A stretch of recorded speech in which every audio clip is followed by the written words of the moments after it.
Today we have a really exciting guest lined up. Savannah's staring at me like I have 5 heads. Savannah, I'm doing what's called an intro. By myself. Yeah, because who else is going to do it with me? I do everything alone.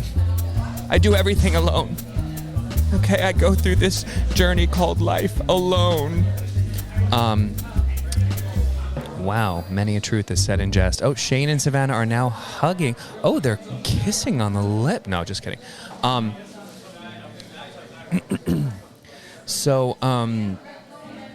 There's a line forming. So people are now staring at me. It's really uncomfortable. Really? As Shane would say, really? And let's see. All right, before Shane sits down, all you listeners, let's assume that it's after 5 o'clock in the evening. All right, so you can make yourself a nice cocktail, and we're going to do a drinking game. And you're going to take a shot every time Shane says, oh, or really? I'm drinking a red eye today, which is, I'll have Shane explain it. What the fuck did I do with that little thing? Oh, here it is. Okay, so I've been drinking this Magic Mind productivity elixir. And I don't know if it's placebo, but it definitely works. I really feel that it helps to kind of boost my energy and my focus, helps me, and I am just reading the descriptors from the bottle here, but it helps me crush procrastination, and it elevates my mental clarity. But I can validate all of those claims. Magic Mind. I really enjoy this. Do more, stress less. I want to talk to Rob Wiesenthal about this because he's a very successful business person. You know, what is the daily routine of a very successful person? Or, you know, what are some of your habits or things that you do to stay focused or to achieve your tasks or goals? I want to talk to Rob about that, although I don't know how much I'm going to be talking on this episode because I think, you know, given the fact that this is Shane's podcast, he is the host and he has top billing. I think I might just kind of sit this one out and let them talk. I think I'm just going to speak when spoken to this episode, essentially. So do what I did as a kid, what my parents taught me to do, which is shut the fuck up and only speak when spoken to. And don't you dare talk back in front of other people. I would love to have Shane just sit his ass down now so we can do some quick pre-interview banter, but, you know, he's busy. I want to ask him, too. I mean, I notice, like, depending upon the person, I mean, the list of questions just gets inexplicably longer, you know, when people are ordering. You know, well, you want the 16 or the 22 ounce? Oh, do you want oat milk or do you want almond? Do you want that steamed or do you want that room temperature? Oh, do you want the house made or do you want the regular? Oh, do you want this? Okay, Rob Wiesenthal just walked in. Our guest is here. I'm just doing a little pre-show. But yeah, no, I don't really understand why he asks some people those questions and others he doesn't. It's really fascinating. Let's see. I'm reading his lips right now. He said he gets that all the time. I'm not sure. Maybe she said he looks like a young Jack Nicholson. Oh, Shane just said, yep, for an upcharge. That's his favorite line. For an upcharge. I think I should maybe step in here so that Rob, our talent, does not have to wait in line to get his coffee. I'm really kind of torn as to what to do right now. I'm hoping Shane sees him and just plucks him out of the line and says, okay, go have a seat, wait in your trailer, we'll get you some coffee. Shane, I'm trying to signal to Shane right now, but he is totally oblivious to what's happening around him. He's screaming for a small Americano steamed. I'm hoping that is Rob's drink that he just knows. So he's just doing what we say in the business, verbally. Oh, God, up in heaven. Jesus Christ. Here she is. Lisa just walked in. Lisa, what? Next in line. What are you doing here? I work here. At this hour? The store is open? It's Sunday. So, it's open when I'm here. Yeah, of course. If the coffee shop is open, the store can be open. You're like herpes. You're like herpes. Like just when you think like you've gotten rid of you, you pop up again. That's so sad. I know yesterday you really were hoping you were getting rid of me. I know, but it doesn't work. I'm here. How are we doing? We're good. It's really bustling in here, I could see. It's we got bustling. a lot going on. That's our guest today, Mogul Rob which one? Wiesenthal, the CEO and founder of Blade and former executive at Sony and Warner. Yeah, we're very excited. We're getting some really heavy hitters today. What an honor. So we're on air right now. We're on air. You got it. Oh, wait. Is someone going to run the coffee to the table? No, right? No, there's like no help in this line out the door. We normally don't do this on a Sunday morning. And if anybody's going to get annoyed at waiting, it's this guy. If I'm not here, he texts me, "Where are you?" Really? Yeah. Well, I mean, think about the business he created. It's all about efficiency and speed. So I would imagine that it's a priority for you to. Well, when Shane's not here, the line's out the door. Oh, really? We're on air right now. I mean, we're not on air. It's not airing anywhere, but we're recording. We're recording. You're going to have to speak up. It is so loud in here, I can't hear a word you're saying. So maybe you should have the headphones on then. This way you'll hear everything super clearly. How come I don't have I know. You headphones? should have Because we only had budget for one pair of headphones, Shane, Well, and what would I'm the happen producer. if it's on? What's the difference between the headphones and not? It's not Nothing. A You podcast can unless you're hear wearing more headphones. clearly. Yeah, so let's order 2 more. It's fine. Okay. All right. Are they expensive? Yeah, these I are have, good ones. Really good gaming ones from my kids. My You have son. multiple kids? Well, I have a stepdaughter, yeah. Oh. But she's grown. Oh. Oh. Yeah, Okay. she All right. doesn't know I'm gonna sit this one out for a little bit. I'm gonna let you guys Okay, do so, most of the Rob, talking. But Thank you for just coming. one first of all, and taking time out of your housekeeping busy rule. If you schedule. can, just talk as close to the microphone as possible. Okay. Okay. So, Rob, Voice. thank you for joining us on our podcast. It's you a are pleasure and a sincere sensation. Thank you, Shane. Super. So, you always pull up out front in these like really cool vehicles, and you have like a custom-made coffee holder. Yes. Did you have that built for Yes. the cars? Yes. That's for the 1960s Fiat Jolly. And most cars in the 60s didn't have cup holders, so I used to go to Sagtown and I get coffee. I'd take one turn and it'd be all over me, and it'd be all over the car. Okay, so you are in the transportation business. Is that your primary business? I'd say we're in the air transportation business, and we transport critical cargo, whether it be people or human organs. Those are literally the 2 businesses that we're in now.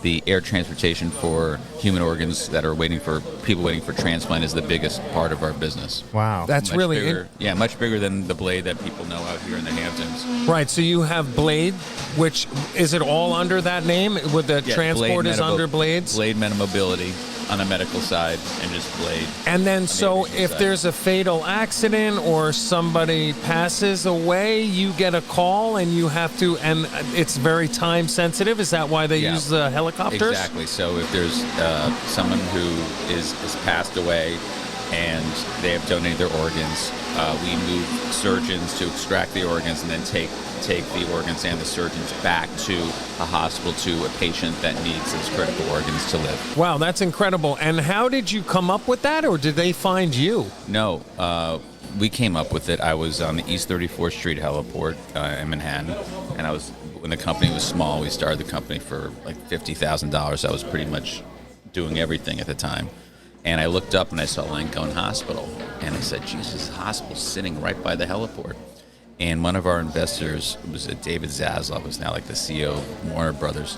I knew he knew Kenny Langone, it's the Langone Medical Center, and I said, can you give this guy a call? There's got to be something to do with helicopters. I figured it might be, medevac or something like that. And I went to meet with them knowing nothing about the medical business or anything about air transportation for medical. And they said, no, we need you for organs. And they used to literally take a ambulance from Langone, which would be $2,000 or $3,000, to Teterboro Airport, get in a jet, go to Philadelphia, get another ambulance, go extract the organ with the surgeons, another ambulance back to the jet back to Teterboro, then an ambulance back. And what we did is change that to just a helicopter from Langone, straight landing on the Philadelphia hospital. And the price went down from $65,000 to like $5,000. Oh my God. And so it's better for the hospitals, better for the patients, it's less expensive. and time is critical. So you have better patient outcomes, and it's good. It's good for the employees too. You're saving lives. It's great. Now, does the organ have to be transported with like a certified person that? Well, yes, because typically the reason the surgeons go is because they are extracting the organ. Oh, so It's the same surgeon one. goes, gets it, Yeah. extracts it, and brings it back Yes. and installs it? Sometimes- Yes. Would it be an installation? Installation. They install the Yeah. liver. Okay. What would you call it? Implant it? Perform Transplant the it? transplant. Yeah. Perform the transplant. Okay. So you would take the helicopter to Teterboro, then get on a medical jet, and Yeah. then go. So, but Or how, sometimes just a jet. Yeah. how far does a helicopter? How far typically can a It can go up helicopter to fly? 350 miles. No max. kidding. Max, but it's all over the country, and so also what's kind of interesting is that the organs come from a lot of states where they don't have helmet laws. So like Maine, Florida. Mostly motorcycles, Exactly. And then Interesting. even during COVID, when we were able to do transplants when people were using scooters in New York City. I mean, the amount of deaths caused by scooters. It's interesting because I talk at work a lot about something called theatrical risk.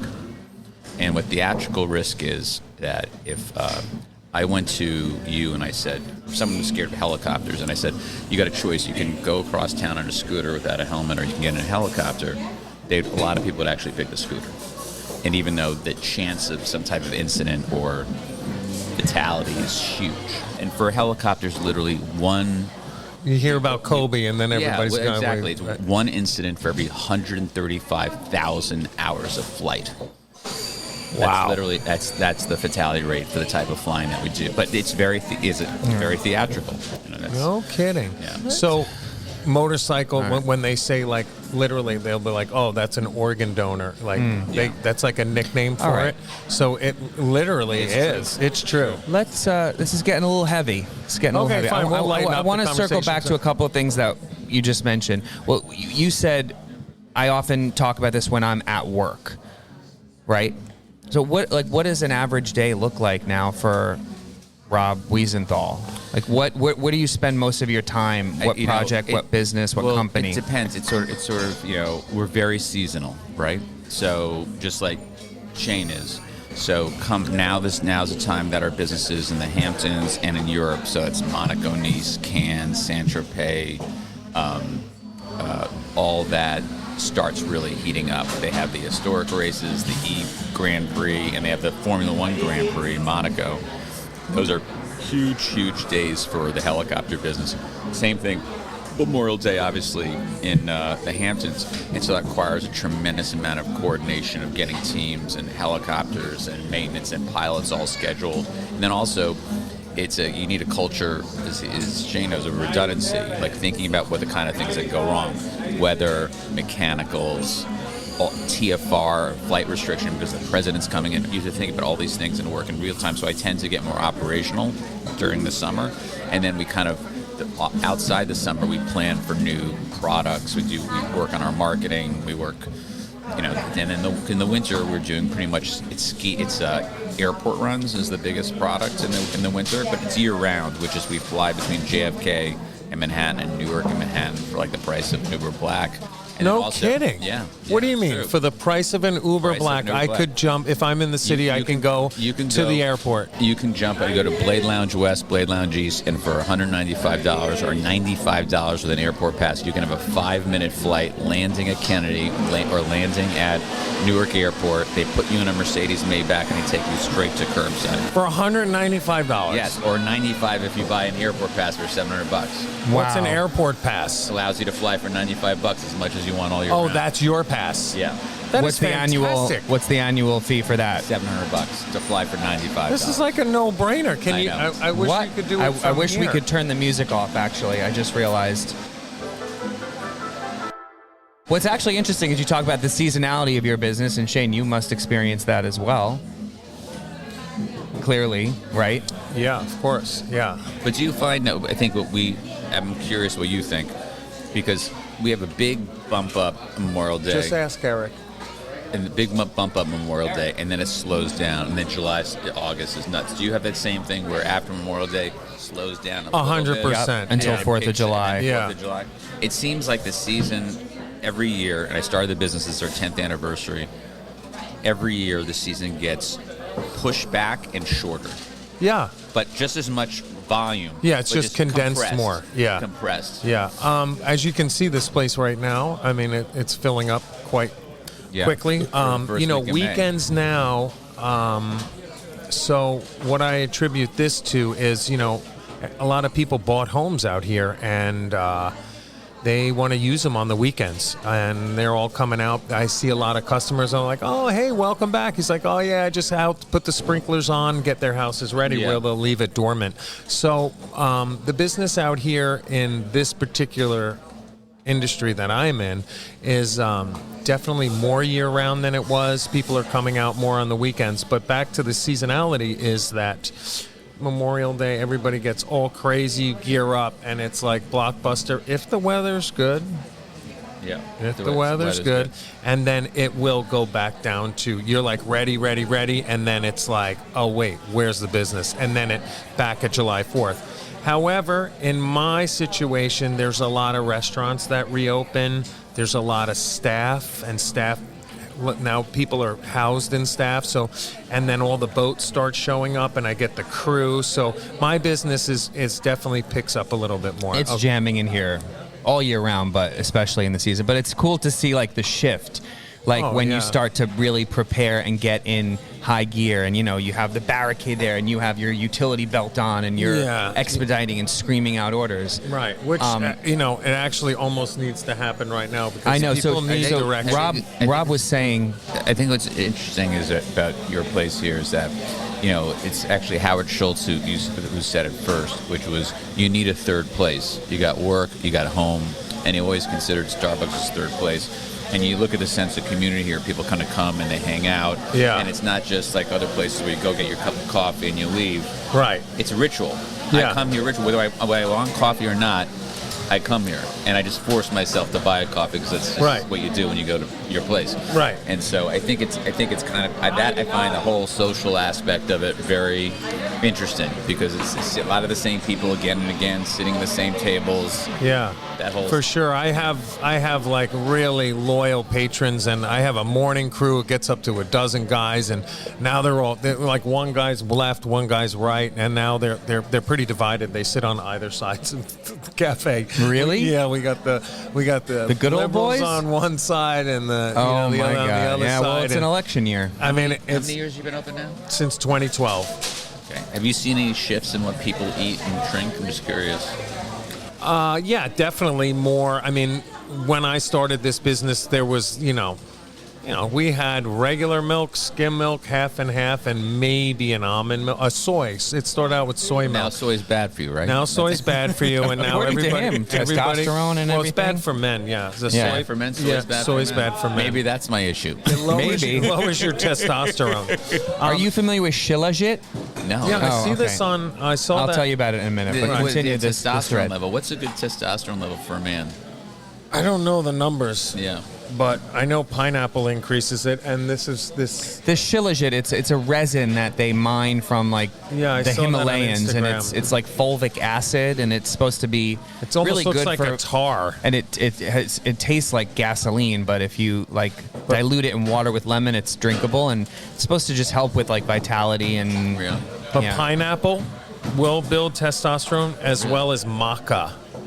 Maca is from the Andes. It's some root they extract that and it works. Maybe that's a business for us, Shane. You always see these I see your little ginger shots. Yeah. It's immunity booster, sleep better. Maybe we can have testosterone booster. Yeah. I want to talk about that. It's funny you bring it up. This is something I brought with me this morning. I've been drinking it regularly. It's Magic Mind. It's like a productivity shot, and it's got caffeine, lion's mane, all that stuff, and it definitely. You think it does something? I think it helps boost energy and focus. I'm trying to get them as a sponsor for the episode. Procrastination. But procrastination. They actually have a drink for procrastination. Yep. But I want to circle back because your comment about people coming here as ritual is really fascinating, because I think that's really what inspired this podcast, because there is such a community here. And I said, Shane, you have a business that people patronize every single day, multiple times a day. I can't think of another business like that where you get the same people here every day. But rituals of highly successful people and highly, motivated people like you two. Shane, I want you to talk about your morning ritual. So, ritual is I'm somewhat new to me. I do these practices now, and I'm really into Stoicism at the moment, and I read a lot about it. And but as far as that's the thinking way of learning how to think stoically, and I'm reading all these books on it. But every morning I get up at 4:40.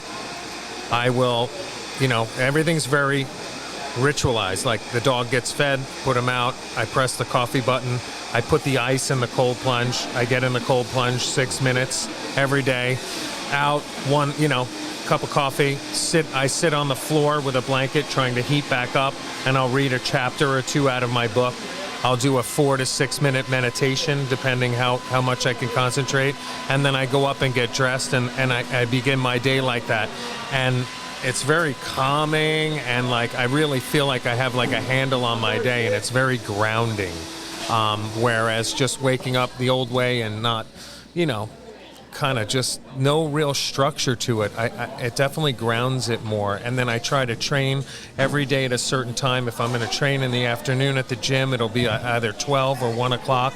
And then if it's a busy day, it'll be at 6. So I have my body's kind of with these times. I think it, I don't know, I really think it's very helpful to me. But, what about you, Rob? My curious ritual, about your morning routine. My morning routine is I think very much like Shane in terms of having a really set ritual. The alarm goes off, and then I hit snooze, and then that usually goes for 15 minutes. What time are we talking about? Again, usually 6:30, and then so hit snooze 15 minutes, and I'll do it one more time. Then I'll turn on CNBC in the background, see what's been happening in the world overnight, I have a trainer who focuses on destroying my knee.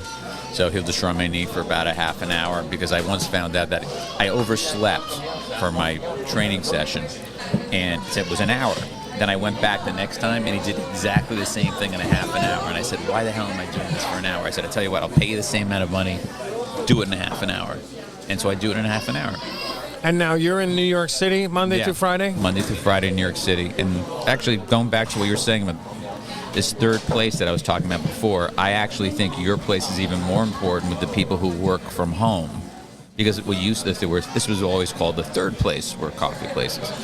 Now it's really more like the second place, because now with the remote work, they only have home and they have here. Right. They used to have home in the office. I can relate to that. Yeah.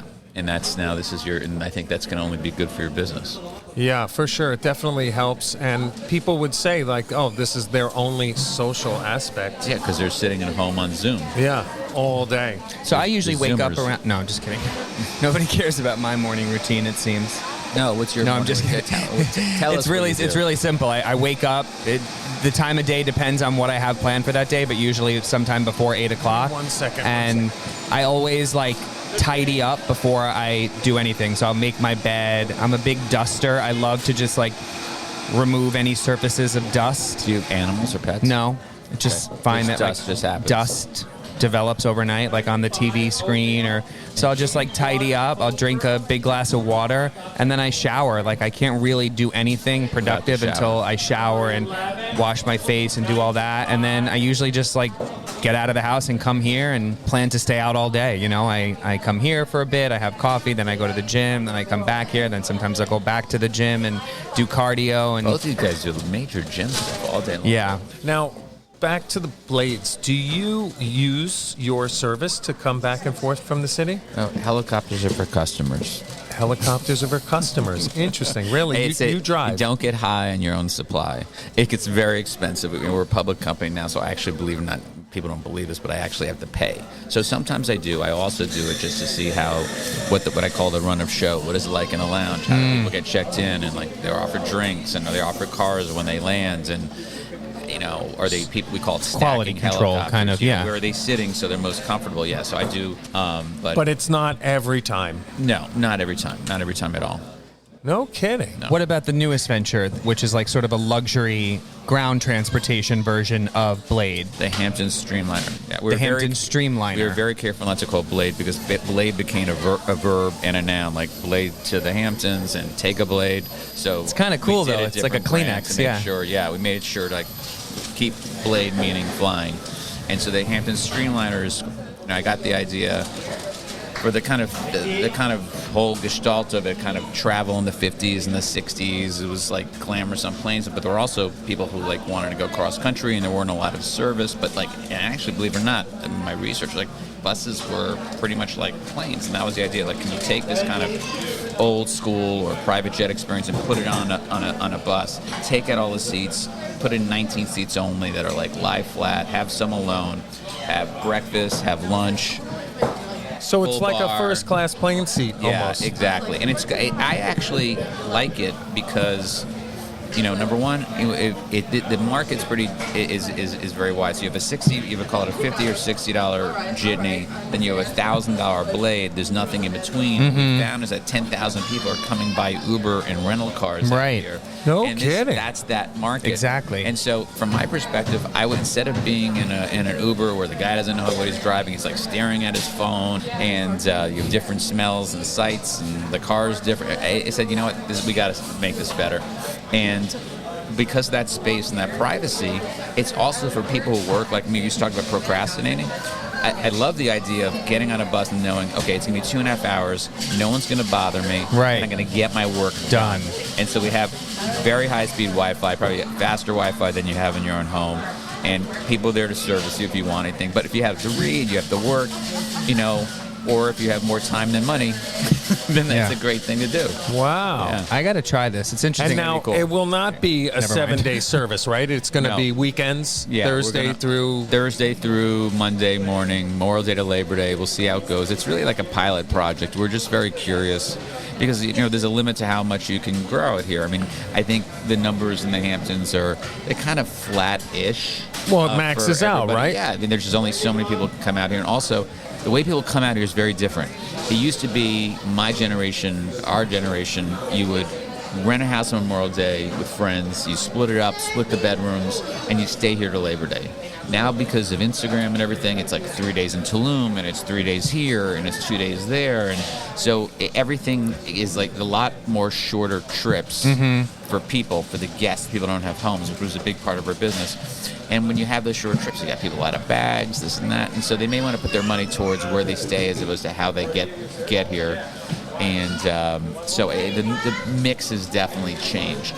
Airbnb has also changed the demographic of the Hamptons because this was unattainable before. We only have a handful of hotels that are very expensive and they're booked out. And they used to be pretty poor. I mean, there was never a great place to stay. There's some now really nice hotels. Right. But before the rentals were unattainable, now you can come and you can Airbnb a 10-bedroom. Right. Thank you, Lisa Gallo. And with she really changed the game, Lisa. Few couples.